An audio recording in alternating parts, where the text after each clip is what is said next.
മേഘനാഥവധം ശേഷം രാമരാവണ യുദ്ധം.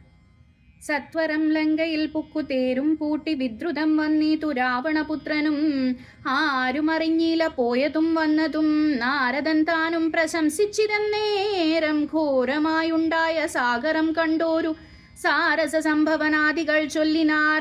പണ്ടു ലോകത്തിങ്കൽ ഇങ്ങനെയുള്ള പോരുണ്ടായതില്ലിനിയുണ്ടാകയുമില്ല. കണ്ടാലും ഈ ദൃശം വീരപുരുഷന്മാരുണ്ടോ ജഗത്തിങ്കൽ മറ്റിവരെ പോലെ. യുദ്ധം പലരും പ്രശംസിച്ചു നിൽപ്പതിൻ മധ്യേ ദിവസത്രയം കഴിഞ്ഞു. വൃഷം വാസരം 3 കഴിഞ്ഞോരനന്തരം വാസവദൈവതമസ്ത്രം കുമാരനും ലാഘവം ചേർന്നു കരേണ സംബന്ധിച്ചു. രാഘവൻ താൻ പാദാംബോരുഹം മാനസേ ചിന്തിച്ചുറപ്പിച്ചയച്ചാൻ. അതു ചെന്നു പങ്ക്തി കണ്ഠാത്മജൻ കണ്ഠവും ഛേദിച്ചു.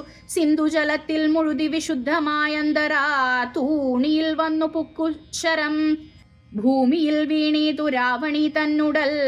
ആമയം തീർന്നിതു ലോകത്രയത്തിനും. ഗാഠമായ ആലിംഗനം ചെയ്തു രാഘവൻ ആനൂഢമോദം മുകർന്നീടിനാൻ മൂർധനി. ലക്ഷ്മണനോടു ചിരിച്ചരുളി ചെയ്തു, ദുഷ്കരമെത്രയും നീ ചെയ്ത കാര്യം. രാവണി യുദ്ധേ മരിച്ചതു കാരണം. രാവണൻ താനും മരിച്ചാനറിക നീ. ക്രുദ്ധനായി നമ്മോടു യുദ്ധത്തിനായി വരും പുത്രശോകത്താലിനി ദശഗ്രീവനും. പുത്രമിത്രമാത്യ സോദരന്മാരെയും മൃത്യുവരുത്തി ഞാനേകനായി കാനനെ ജീവിച്ചിരിക്കുന്നതു ഭംഗിയല്ലടോ. ഭാവിച്ച വണ്ണം ഭവിക്കയില്ലെന്നുമേ. രാഘവൻ തന്നോടെതിർത്തു യുദ്ധം ചെയ്തു വൈകുണ്ഠരാജ്യം അനുഭവിച്ചിടുവൻ. ഇത്തം പറഞ്ഞു യുദ്ധത്തിനൊരുമ്പെട്ടു ബദ്ധമോദം പുറപ്പെട്ടിതു രാവണൻ. മൂലബലാദികൾ സങ്കരത്തിനു തൽക്കാലേ പുറപ്പെട്ടു വന്നതു ഭൂതലേ. ലങ്കാധിപനു സഹായമായി വേഗേന സംഖ്യയില്ലാത്ത ചതുരംഗസേനയും 10 പടനായകന്മാരും ഒന്നിച്ചു 10 കഴുത്തനെ കൂപ്പിപ്പുറപ്പെട്ടാർ. വാരിധി പോലെ പറന്നു വരുന്നതു മാരുതി മുമ്പാം കവികൾ കണ്ടെത്രയും. ഭീതി മുഴുത്തു വാങ്ങിയിടുന്നതു കണ്ടു നീതിമാനാകിയ രാമനും ചൊല്ലിനാൻ, വാനരവീരരെ നിങ്ങളിവരോടു മാനം നടിച്ചു ചെന്നേൽക്കരുതാരുമേ.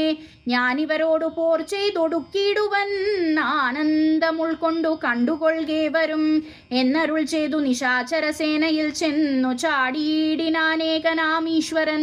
ചാപബാണങ്ങൾ കൈക്കൊണ്ടു രാഘവൻ കോപേന ബാണജാലങ്ങൾ തൂകിനാൻ. എത്ര നിശാചരരുണ്ടു വന്നേറ്റതിങ്ങത്ര രാമന്മാരുമുണ്ടെന്നതുപോലെ. രാമമയമായി ചമഞ്ഞീതു സംഗ്രാമഭൂമിയും എന്തോരു വൈഭവമന്നേരം.